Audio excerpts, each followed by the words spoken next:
हम आज के वचन में जाएंगे और आप सब मेरे साथ निकालेंगे दूसरा सैमुएल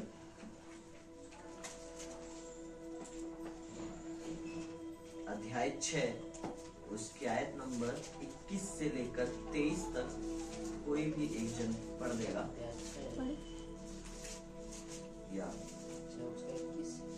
दाऊद ने मिकल से कहा, यहोवा जिसने तेरे पिता और उसके समस्त घराने के बदले मुझको चुनकर अपनी प्रजा इज़राइल का प्रधान होने को ठहरा दिया है, उसके सम्मुख मैं ऐसा नाचा और मैं यहोवा के सम्मुख इसी प्रकार नाचा करूंगा, और मैं इससे भी अधिक तुच्छ बनूंगा और अपनी दृष्टि में नीच ठहरूंगा, और जिन दासियों की तूने चर्चा की वे भी मेरा आदरमान करेंगी। और शाऊल की बेटी मिकल के मरने के दिन तब कोई संतान ना हुई। आमीन, हालेलुया। तो ये कहानी है एक दाऊद राजा की जो इज़राइल में राजा था। हालेलुया। और परमेश्वर का बहुत बड़ा भक्त था। परमेश्वर ने उसे बचपन से चुन रखा था। वो एक गडरिया था, बाइबल बताती है। और जो आप भजन संहिता पढ़ते हैं ना, जितने भी भजन लिखे गए हैं उसमें, वो सब लगभग ज्यादातर दाऊद के द्वारा लिखे गए। हालेलुया। और दाऊद एक ऐसा व्यक्ति था जो परमेश्वर का सबसे बड़ा आराधक था। और प्रभु ने कहा कि ये मेरे क्या है, हृदय का टुकड़ा है। आमीन, ये मेरे दिल का टुकड़ा है। बाइबल में 2 ही ऐसे शख्स रहे जिनको परमेश्वर अपने हृदय का दिल का टुकड़ा बता रहे। पुराने नियम में दाऊद को, नए नियम में प्रभु यीशु मसीह किसे कहता है, यूहन्ना को कहता है। हालेलुया। सो दाऊद परमेश्वर के इतना करीबी व्यक्ति था। और वो एक नॉर्मल व्यक्ति था, एक नॉर्मल गरीब परिवार से। वो आपको पता है दाऊद के जीवन में परमेश्वर ने उसके सबसे बड़े भाई के जीवन में परमेश्वर की योजना थी, लेकिन बड़े भाई ने उस योजना को ठुकराया। तो वो दूसरे भाई के पास गए, तीसरे भाई के पास गए। तो दाऊद जो था, आई थिंक वो 11वें या 12वें नंबर का भाई था। उसने कहा कि परमेश्वर मैं तेरे लिए तैयार हूँ। और परमेश्वर ने सबसे छोटे के जीवन में क्या किया, अपनी योजना को पूरा किया। हालेलुया। सो जब हम परमेश्वर में होते हैं और जब हम परमेश्वर के लिए रेडी होते हैं और जब हम डेडिकेटेड होते हैं और जब हम तैयार होते हैं और हमारे जीवन में कोई शर्म नहीं होती है कि हम प्रभु को मान रहे हैं और परमेश्वर के लिए खड़े रहते हैं, तो परमेश्वर हमारे जीवन में कैसे चमत्कारों को करता है। हालेलुया। परमेश्वर ने उसी दाऊद को, जो क्या कहते हैं बहुत ही ज्यादा नीचे की कंडीशन में था, एक गडरिया था। गडरिया क्या होता है, आजकल के टाइम पे बकरी चराने वाले देखे ना, उसी प्रकार हम में से भी बहुतों के पास हो सकती है बकरियां, उसी प्रकार वो था। जब वो ऐसा था तो परमेश्वर ने उसे इज़राइल का क्या बना दिया, राजा बना दिया। आपको पता है बाइबल बताती है कि जब फलिस्ती का एक सबसे बड़ा दानव, जिसका नाम क्या था, इसका नाम क्या था, गोलियत, जो गोलियत था, उतना बड़े दानव को एक छोटे से बच्चे दाऊद ने सिर्फ एक गोफन से मार दिया था। पूरा इज़राइल उससे डर रहा था, उस दानव से। सारे लोग उससे डर रहे थे, लेकिन एक बच्चा आया और वो क्या कहता है कि मैं सर्वशक्तिमान ईश्वर जो सबका बनाने वाला है, मैं उसकी ओर से आता हूँ। और उसने क्या किया, उस बच्चे ने सिर्फ एक गोफन मारा और वो उतना बड़ा दानव, जो उससे मतलब बहुत, उसके लिए वो पहाड़ जैसा था, समझ लो, वो दानव परमेश्वर ने उसके द्वारा क्या किया, मरवा दिया। कब, जब वो परमेश्वर के लिए समर्पित था। हालेलुया। सो आज मैं आप सबको बताना चाहता हूँ, और जो मेरा सब्जेक्ट है वो है समर्पण, वो है डेडिकेशन, इंग्लिश में कहते हैं, और हिंदी में समर्पण। मतलब परमेश्वर के लिए अपना सब कुछ दे देना। जब आप प्रभु के लिए अपना सब कुछ लुटा देते हैं तो परमेश्वर आपके लिए अपने अनुसार सब कुछ करना शुरू कर देता है। हालेलुया। जब आप परमेश्वर के लिए तैयार हो जाते हैं, जब आपके लिए प्रथम स्थान परमेश्वर बन जाता है, जब आपकी सारी शर्म हटकर आप परमेश्वर के पास आ जाते हैं, जब आप ये नहीं सोचते कि दुनिया के लोग क्या बोलेंगे, जब आप सिर्फ परमेश्वर पे भरोसा करते हैं, तो परमेश्वर भी फिर आप पे भरोसा करता है और ये नहीं सोचता कि आप क्या हैं, आप कितने गरीब हैं, आप कैसे हैं, आप कहाँ रहते हैं। परमेश्वर आपको दाऊद के समान राजा बनाने को तैयार है। हालेलुया। सो उस समय क्या हो रहा है, जो भी हमने पढ़ा, वहाँ पे एक वाचा का सिंदूक है जिसके अंदर परमेश्वर की उपस्थिति है। तो उस सिंदूक को ले जाया जा रहा है और दाऊद उसके आगे आगे क्या कर रहा है, डांस करता हुआ जा रहा है। और वो परमेश्वर की महिमा में इतना झूम गया है, वो इतना डांस करने लग गया, मतलब उसको इतना परमेश्वर के साथ समर्पित हो गया है, वो इतना प्रभु की उपस्थिति में डूब गया है कि डांस करते करते उसे गर्मी लग रही है, कुछ भी हो रहा है, उसने अपने सारे कपड़े उतार लिए और वो सारे कपड़े उतार के राजा पूरा इजराइल देख रहा है उस संदूक को और राजा को जाते हुए। और वो सोचो कितनी बड़ी इंसान को शर्म लगेगी, पूरा इजराइल उसका पूरा राजा मान लो, एक देश का राजा होता है उसी प्रकार। सो वो पूरा देश उसे देख रहा है और वो अपना राजा होकर क्या कर रहा है, जैसे भी उसकी हालत है वो पागलों की तरह, बेवकूफों की तरह क्या कर रहा है, उस सिंदूक के आगे डांस करते हुए जा रहा है। हालेलुया। इस प्रकार का दाऊद क्या था, समर्पित था। इस प्रकार का सोचो, राजा बनने के बाद भी वो कंडीशन तो अब छोड़ो जब वो गडरिया था, बट राजा होने के बाद भी वो कोई शर्म नहीं कर रहा है। हालेलुया। तभी दाऊद की जनरेशन इतनी आशीष थी। और आपको पता है प्रभु यीशु मसीह भी दाऊद की पीढ़ी में पैदा हुए थे। आज जिसे हम परमेश्वर करके मानते हैं, जो प्रभु यीशु मसीह है, वो भी दाऊद के वंश में ही पैदा हुए थे। कब? दाऊद ने राजा होकर भी शर्म करने नहीं छोड़ी। हालेलुया। सो यहाँ पे क्या लिखा है, जब दाऊद नाचता है और नाच नूच के क्या करता है, अपने घर पे आता है ना, वाचा का संदूक जहाँ पहुंचाना होता है वहां पहुंचा दिया जाता है, और सब कुछ मतलब वो वहां जाकर परमेश्वर की उपस्थिति में रम कर पूरा, और उसको होश नहीं है, कुछ भी नहीं है, और वो क्या कर रहा है, वापस घर आ रहा है। तो देखो क्या हो रहा है, उसकी वाइफ जो है वो क्या बोल रही है। ठीक है, लिखा है दाऊद ने मीकल से कहा, यहोवा जिसने तेरे पिता, मतलब उसकी वाइफ, अगर आप 20वीं आयत पढ़ेंगे वहां लिखा है, तब दाऊद और अपने घराने को आशीर्वाद देने के लिए लौटा। ठीक है, वो वापस अपने घर में आया और साउल की बेटी मीकल दाऊद से मिलने को निकली। कौन थी वो? उसकी क्या थी? बीवी थी, उसकी वाइफ थी। निकली और कहने लगी, आज इजराइल का राजा जब अपना शरीर अपने कर्मचारियों की दासियों के सामने ऐसा उघाड़े हुए था जैसा कोई निकम्मा अपना तन उघाड़े रहता है, तब क्या ही प्रतापी देख पड़ता है। मतलब वो उसकी मजाक बना रही थी, वो राजा की मजाक बना रही थी, कह रही थी ये देखो कैसे बेवकूफों की हरकतें कर रहा है ना, कितना बड़ा बेवकूफ है, अपने कपड़े उतार लिए, पूरा दास देख रहे हैं, पूरा राज्य देख रहा है ना, पूरे लोग देख रहे हैं, ये कैसे राजा होकर कैसे वो कर रहा है। हालेलुया। सो उसकी बीवी जो है वो सबसे क्या कर रही है, बोल रही है, और राजा को भी वहीं पर ही है, वो सबके सामने के हिसाब से कह रही है कि वो क्या ही प्रतापी देख पड़ता है, मतलब एक प्रकार की मजाक बना रही है ना। इस प्रकार कहते हैं तो क्या ही बुद्धिमान है, उसी प्रकार की मजाक बना रही है। जैसे किसी मतलब किसी को बेवकूफ कहना चाहते हैं तो यार क्या ही बुद्धिमान है, उस प्रकार की मजाक बना रही है कि तू क्या ही प्रतापी है जब तू ऐसी हरकतें कर रहा है। हालेलुया।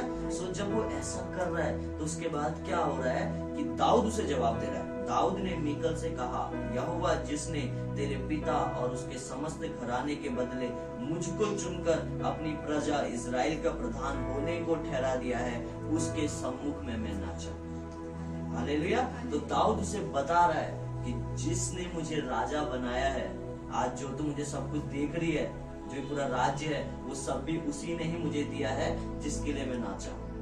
हालेलुया। जिसके लिए मैं समर्पित हुआ हूँ। सो आपको समझना है, आप अमीर हैं या गरीब हैं, आपकी कंडीशन कुछ भी है, बहुत सारे हैं, बट आपकी कंडीशन कुछ भी है, और आप अलग अलग घर से, कुल से, घराने से ना, जात से, धर्म से, क्योंकि हमारे परमेश्वर में यही खासियत है कि वो धर्म नहीं देखता है। आप कहीं से भी आप परमेश्वर में आकर विश्वास कर सकते हैं। हालेलुया। आप प्रभु पे आके भरोसा कर सकते हैं और वो आपके जीवन में काम करता है, आपको राजा बना देता है। हालेलुया। आपकी कुछ भी कंडीशन होती है, जब आप उस पर भरोसा करते हैं, आप कैसी भी जगह से आते हैं, आप जब उस पर भरोसा करते हैं तो परमेश्वर आपको राजा बनाने के लिए तैयार हो जाता है। हालेलुया। जब आप उस पर समर्पित होते हैं, जब आप उसकी प्रार्थनाओं में बढ़ते हैं, आप उसके लिए अपना प्रथम स्थान देना शुरू कर देते हैं, आपके लिए पहला परमेश्वर हो जाता है, तो वो आपको राजा बनाना शुरू कर देता है। और जब ऐसा हुआ तो पता है क्या हुआ, जिस स्त्री ने दाऊद को, अब देखो, जब इसी प्रकार नाचा करूंगा, दाऊद जवाब दे रहा है। अब आगे 22वीं आयत में वो कह रहा है, और मैं इससे भी अधिक तुच्छ बनूंगा। वो कह रहा है जो मैंने हरकतें की है ना, मैं जो एक कपड़े उतार के सब नाचा हूं, मैं इससे भी और ज्यादा तुच्छ बनूंगा। मैं परमेश्वर के लिए और ज्यादा पूरे लगन से, पूरे दिल से मैं नाचूंगा। हालेलुया। मतलब मेरे को तुच्छ बनने का मतलब उसका यहाँ पे वर्ड तुच्छ का मतलब यह है कि मैं सारे शर्म, सारी जो कुछ है, सब कुछ और ज्यादा खत्म कर दूंगा। मैं सिर्फ परमेश्वर के सामने, यहोवा के सामने नाचूंगा। हालेलुया। सो दाऊद ऐसा बता रहा है और फिर कह रहा है कि और मैं इससे भी अधिक तुच्छ बनूंगा और अपनी दृष्टि में नीच ठहरूंगा। हालेलुया। मतलब वो क्यों ऐसा कह रहा है, वो अपना मैं जो, उसने अपना मैं वर्ड जो अहम है, अहम कहते हैं ना, वो उसने खत्म कर दिया है।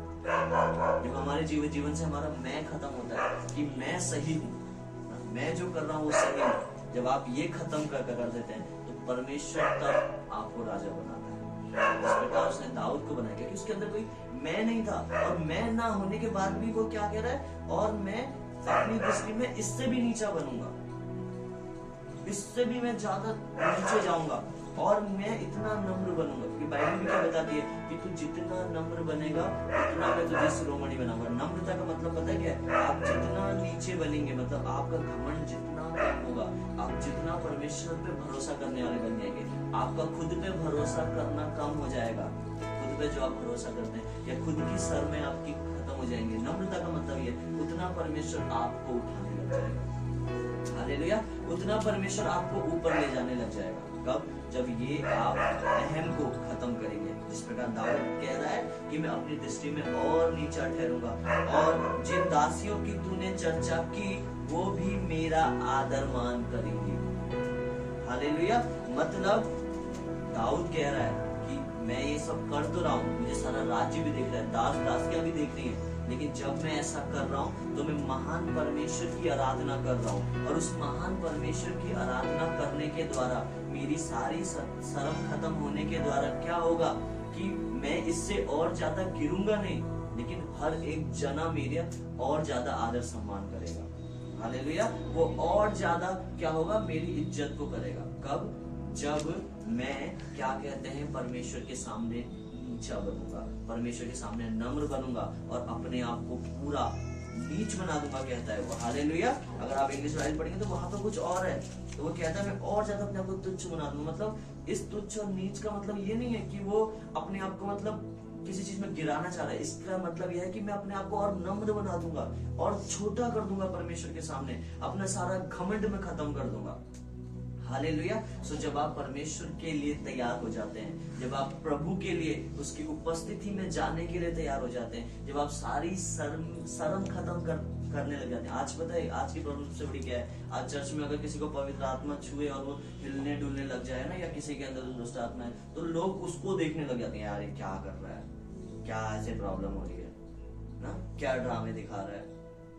सबसे बड़ी प्रॉब्लम आज ये है, आपको पता है वही उसकी वाइफ के अंदर प्रॉब्लम थी कि क्या कर रहा है ये बेवकूफ राजा, बेवकूफ ये करता क्या है ये, ऐसे उसके अंदर सोच आ गई थी। आपको पता है क्या हुआ? जब आप लास्ट आयत पढ़ेंगे, उस सोच के कारण लिखा है 23वीं आयत में, और साउल की बेटी मीकल के मरने के दिन तब कोई संतान न हुई। मतलब उसने जब बोला ऐसा तो उसके बाद जब तक वो जिंदा थी तब तक उसका कोई बच्चा ही पैदा नहीं हुआ, वो बांझ गई सिर्फ एक वर्ड बोलने से या ऐसा सोचने से। हालेलुया।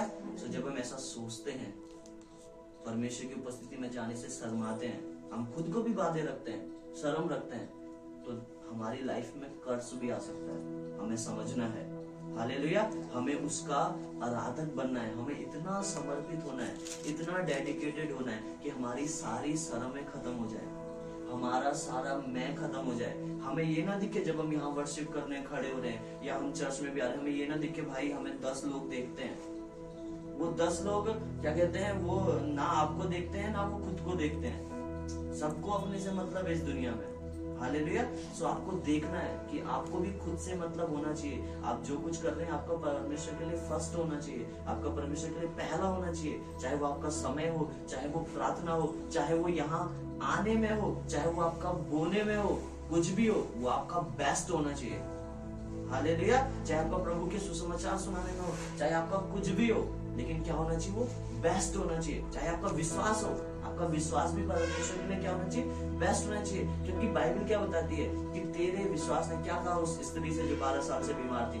यही कहा कि तेरे विश्वास ने तुझे चंगा किया है। मतलब परमेश्वर हमारे ही विश्वास के द्वारा हमारे जीवन में काम करेगा। मतलब विश्वास मतलब हमारे ही बेस्ट, हमारे ही हम जो उससे प्रथम देंगे, हम जो उससे बेस्ट देंगे, वो वैसा ही हमारे जीवन में काम करेगा। हालेलुया। वो उसके अलावा कुछ नहीं करेगा। आप बैठे रहेंगे वही बैठा रहेगा, आप ये टेंशन लेते रहेंगे, यार मेरे परिवार में ये हो रहा है, मेरे परिवार में ये हो रहा है, वो कुछ नहीं करेगा। बट आप जब अपना विश्वास दिखाएंगे, आप अच्छा बोलेंगे, यस प्रभु मेरे साथ है, एक दिन सब ठीक होगा, वो कर देगा ठीक, वो कल को ठीक कर देगा। प्रभु मेरे साथ है, मैं उसके लिए भागूंगी, मैं उसके लिए भागूंगा, मैं उसके लिए जाऊंगा। आज सब दिख रहा है, लेकिन एक दिन परमेश्वर सब खत्म कर देगा। तो जिस दिन आपका उस प्रकार का विश्वास आ जाएगा, उस प्रकार का समर्पण आ जाएगा, उस दिन परमेश्वर आपके लिए सब कर देगा जो आप चाहते हैं। हालेलुया। किसी ने मुझसे कहा कि आप परमेश्वर से जो चाहे परमेश्वर आपके लिए कर सकता है। इवन भजन संहिता भी कहता है, क्या कहता है कि मैं तुझे मुंह मांगा वर दूंगा। मुंह मांगा, मुंह से जो तू मांगता है वो मैं तेरे लिए कर दूंगा। कब? जब तू मेरे लिए समर्पित होगा। और भजन संहिता किसने लिखा है पता है? दाऊद ने। दाऊद से ही प्रभु क्या बोल रहा है कि मैं तुझे मुंह मांगा वर दूंगा। क्यों? क्योंकि वो आपने यहाँ पे देखा ना, वो राजा होकर भी शर्म नहीं रखता था। वो इतना डेडिकेटेड था प्रभु के लिए कि वहां पूरा इजराइल डर रहा है उस गोलियत से। वो अकेला बीच में घुसकर क्या कह रहा है? कौन है वो तुच्छ आदमी?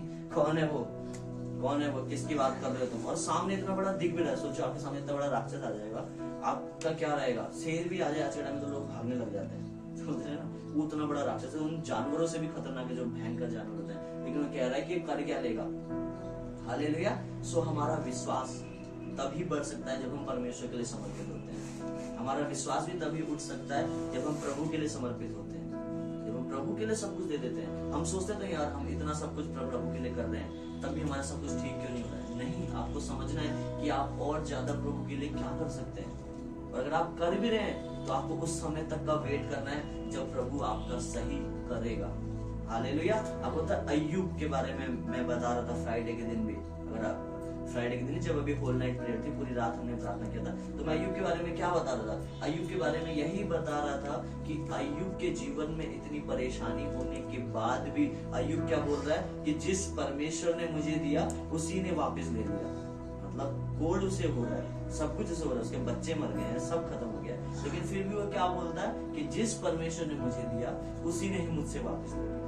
ये प्रकार का विश्वास परमेश्वर हमसे चाहता है। हालेलुया। इस प्रकार का विश्वास हमसे चाहता है, इस प्रकार का समर्पण हमसे चाहता है। अगर प्रभु आज हमें कहीं बढ़ा रहा है, चाहे वो छोटी जगह बड़ी जगह अपनी सेवा में कहीं डाल रहा है, तो हमें पूरे समर्पण के साथ उसमें घुसना है। हमें हमारा मैं नहीं लेकर आना है। इस बात को समझिए, मैं जो है वो इंसान को खत्म करता है। बाइबल क्या बताती है कि महिमा पाने से पहले नम्रता आती है, लेकिन विनाश होने से पहले क्या आता है? घमंड आता है। मतलब मैं आता है। जिस इंसान का विनाश होना होता है ना, जिसका खत्म होना होता है सब कुछ, उसके अंदर मैं आना शुरू हो जाता है। लेकिन जिस इंसान को न महिमा पानी है, जो ऊंचा जाने वाला होगा, वो आपको सबसे ज्यादा नौकर बनता हुआ दिखेगा, वो सबसे ज्यादा आपको नीचे काम करते हुए दिखेगा, क्योंकि परमेश्वर से ऊंचाई को उठाने वाला है। हालेलुया। सो अपोस्तल अंकुर एक बार कह रहे थे, अभी मैं उनकी वीडियो सुना था, वो ये कह रहे थे कि आप जब परमेश्वर के लिए नौकर बनते हैं, जब आप प्रभु के लिए नौकर बनते हैं, जब आप परमेश्वर के काम को एक नौकर की तरह करते हैं, नौकर पता है क्या होता है? उसको नहीं लेना होता किसी से भी। उसको जो काम दिया है भाई, उसने किसी भी कीमत में और पूरा समर्पण के साथ उसे खत्म करना है। वो अपना ना घर देखेगा ना कुछ देखेगा। पुराने टाइम में जाएंगे आप तो और खतरनाक होता था। वैसा ही परमेश्वर के लिए हमें करना है। पर परमेश्वर ने हमें नौकर नहीं बनाया है, परमेश्वर ने अपना पुत्र और पुत्री करके हमें बनाया है। बट हमें प्रभु के लिए जो उसकी सेवा करनी है, वो इतनी नम्र, इतनी समर्पित होकर करनी है, इतने डेडिकेशन के साथ करनी है कि परमेश्वर हमारे विश्वास को देखकर कहे कि तेरे विश्वास के द्वारा ही ये सब कुछ तेरे जीवन में आशीषें क्या है? आई है।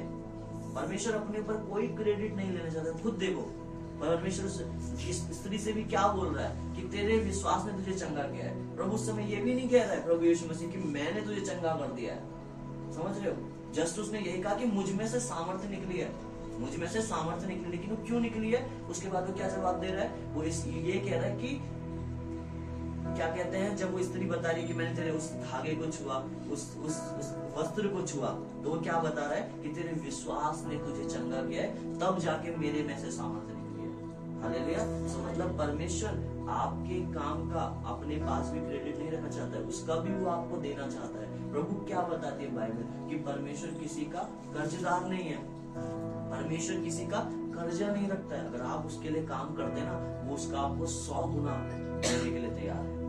हालेलुया। सो हमें समझना है कि हम जिस परमेश्वर की आराधना करते हैं, हम जिस परमेश्वर के लिए यहाँ उपस्थित होते हैं संडे के दिन 1 घंटा, 1.5 घंटा, 2 घंटा, जितना भी हम उपस्थित होते हैं, सो उसमें या हम जब भी कहीं भी घर में हैं, हम किसी भी जगह हैं, हम जहां भी हैं, अगर हम परमेश्वर को अपना 100% दे रहे हैं, 100% दे रहे हैं और प्रभु में पूरे समर्पित हैं, हमें नहीं फर्क पड़ता हमारे परिवार वाले क्या कहते हैं, दुनिया क्या कहती है, बट हम परमेश्वर के लिए समर्पित हैं, उसके कामों को कर रहे हैं, उसके सुसमाचार को सुना रहे हैं, उसके संडे में सबसे पहले कामों को करना शुरू कर रहे हैं, उसके लिए लोगों को क्या कहते हैं इकट्ठा कर रहे हैं, तो परमेश्वर हमारे जीवन में उसी के अनुसार काम करेगा। हालेलुया। लेकिन हम उसी जगह पे उस स्त्री की तरह जो दाऊद की वाइफ थी कुड़कुड़ा रहे हैं, यार प्रभु क्यों नहीं कर रहा है, यार ये ऐसे क्यों करते हैं, ये ऐसा क्यों करता है, ये क्यों हो रहा है, वो क्यों हो रहा है, ये मेरी लाइफ में क्या हो रहा है। हालेलुया। ये मैं ऐसा मतलब मेरी जिंदगी में ऐसा क्यों होता है, कई बार ये भी मैं ही इतना परेशान क्यों हूँ, सारे दुख दर्द मेरे ही जिंदगी में क्यों आ गए। कुछ लोग ऐसा ही बोलते हैं। हालेलुया। क्यों बोलते हैं कुछ लोग ऐसा, क्योंकि वो परमेश्वर के लिए समर्पित नहीं है। हालेलुया। वो परमेश्वर के लिए डेडिकेटेड नहीं है। अगर आप प्रभु के लिए डेडिकेटेड हैं, आपकी लाइफ में कुछ भी कंडीशन चल रही है, बट आपके वर्ड क्या निकलेंगे पता है, एक दिन प्रभु सब ठीक कर देगा। प्रभु मेरे जीवन में अच्छा कर रहा है, प्रभु मेरे जीवन में ठीक कर रहा है, बढ़िया चल रहा है, और जैसा जैसा आप ऐसा बोलते जाएंगे वैसा वैसा होते जाएगा। ध्यान देना। और जितना आप अपनी प्रॉब्लम को बोलेंगे ना कि यार ये सर दर्द तब से ठीक नहीं होगा, ये कमर दर्द तब से ठीक नहीं होगा, वो है नहीं, वो आपके कल हुआ था लेकिन बोल आज आपने दिया। कोई व्यक्ति आया मान लो आपके घर में, उसने पूछ लिया कल तेरे क्या हुआ था, यार ये सर दर्द मेरे ठीक नहीं हो रहा। उसे बताने के चक्कर में आपने अपने जवान से कुछ गंदा बोल दिया, मेरे पेट दर्द ठीक नहीं हो रहा, मेरे ऐसा हो रहा है, मेरे वैसा हो रहा है। वो कल था, लेकिन आज वो फिर से आएगा क्योंकि आपने बोल दिया है, और फिर वो कल और फिर से आएगा क्योंकि आज आपने बोल दिया है। तो समझे कि आप क्या बोल रहे हैं, और समझे आपका विश्वास कैसा है और आप कैसे विश्वास में चल रहे हैं। हालेलुया। सो आपको अपना विश्वास बनाने के लिए अच्छा बोलना है और परमेश्वर पे फर्स्ट विश्वास रखना है। आपको ऐसा हो जाना चाहिए कि प्रभु करेगा करेगा करेगा, बदलेगा परमेश्वर मेरे परिवार वालों को, ऐसा होना चाहिए। परमेश्वर एक दिन सबको लेके आएगा, सबको विश्वास कराएगा। एक दिन मेरी बीमारी चली जाएगी, एक दिन मेरा बच्चा ठीक हो जाएगा, या एक दिन ये हो जाएगा, एक दिन मेरे सारे कर्ज खत्म हो जाएंगे। आपको भरोसा होना चाहिए और उसके प्रकार उसी के साथ आपका समर्पण प्रभु के लिए होना चाहिए। आप किसी मतलब के लिए परमेश्वर को ना माने, एक बाप करके उसे माने। हालेलुया। एक पिता कर उसके कामों को करें, तो प्रभु आपके लिए सब कुछ करने लग जाएगा। हालेलुया। सो समझें कि परमेश्वर अपने वचन के द्वारा क्या करना चाहता है। जो कुछ भी बोला जाता है, अगर आप यहाँ से ही उसको भी फॉलो करते हैं ना, जो कुछ भी बोला जाता है, तो परमेश्वर वो सब कुछ आपके जीवन में दे देगा। आपको इतनी मेहनत भी नहीं करनी पड़ेगी, जैसा आप चाहते हैं वो वैसा कर देगा। अगर आप इतने प्रेयर वॉरियर भी नहीं है, इतना ज्यादा प्रार्थना करने वाले व्यक्ति नहीं है, बस आप सुनकर करने वाले व्यक्ति हैं, प्रभु के वचन को सिर्फ सुनकर ही काम करना शुरू कर देते हैं, तो प्रभु आपके जीवन में काम करने लग जाता है। हालेलुया। तो समझें, हम जिस जगह में हैं, हम जिस स्थान में हैं, आप जांचें ना, हम यहाँ पे क्यों हैं, ये हमारे जीवन में ऐसा क्यों है, हम क्या परमेश्वर के लिए अभी भी समर्पित नहीं है। क्या आपका वो काम है जो अभी भी आपको प्रभु के लिए समर्पित करना चाहिए। क्या वो आप अगर कर्ज में, क्या आपको लगता है कि अगर आप कर्ज में, तो आपको अपना पैसा प्रभु के लिए समर्पित करना चाहिए, क्योंकि जो आप प्रभु को देते हैं ना, उसे परमेश्वर उत्तम बना देता है। हालेलुया। समझे, अगर आपने अपना शरीर प्रभु को दिया है, तो आपके शरीर में कभी बीमारी नहीं आ सकती। अगर आपने अपना पैसा परमेश्वर के राज्य में दिया, परमेश्वर को दिया है, तो आपका पैसा कभी कर्ज में नहीं जा सकता। मैं ये सच्चाइयां आपको बता रहा हूँ बाइबल की। हालेलुया। आपने जो चीज अपनी परमेश्वर में समर्पित कर दी है, अगर आप अपनी जॉब जो कर रहे हैं वो भी प्रभु के लिए ही कर रहे हैं, तो आपकी जॉब को कोई नहीं छेड़ सकता। अगर आपने अपने बच्चे परमेश्वर में समर्पित किए, तो आपके बच्चे कभी गलत लाइन में नहीं जा सकते, कभी नहीं जा सकते। अगर आप अपने बच्चे को चर्च में भेजते हैं और लेकर आते हैं, और आपने ये बोल रखा है कि ये प्रभु के लिए समर्पित है और परमेश्वर के लिए उसे हर जगह भेजने के लिए तैयार है, तो वो बच्चे कभी परमेश्वर ने बिगड़ने नहीं देगा। तो जो चीज परमेश्वर के लिए समर्पित होती है वो परमेश्वर की हो जाती है, और परमेश्वर उसे एक लोकल आदमी से, एक नीच से परमेश्वर उसे राजा बना देता है। हालेलुया। सो हमें अपनी नजर में नीचे बनना है, मतलब उस प्रकार का नीचा नहीं, मेरा मैं, मतलब ये नहीं होना चाहिए कि यार मैं अगर ऐसा करूंगा तो क्या होगा ना, मेरे अंदर शर्म नहीं होनी चाहिए प्रभु के लिए, मेरे अंदर कोई सवाल नहीं होना चाहिए प्रभु के कामों को करने के लिए ना। हालेलुया। अगर मैं चर्च जाऊंगा तो आज मेरा क्या होगा, समय बर्बाद हो जाएगा, मैंने तो आज शादी में जाना है, ये नहीं होना चाहिए। हालेलुया। आपको पता होना चाहिए, क्योंकि मैं सब बातें इसलिए बता रहा हूँ, ये सब मैं क्यों बता रहा हूँ, इसलिए ये सब परमेश्वर में चलने के नियम है, ये बाइबल बताती है, आपको पता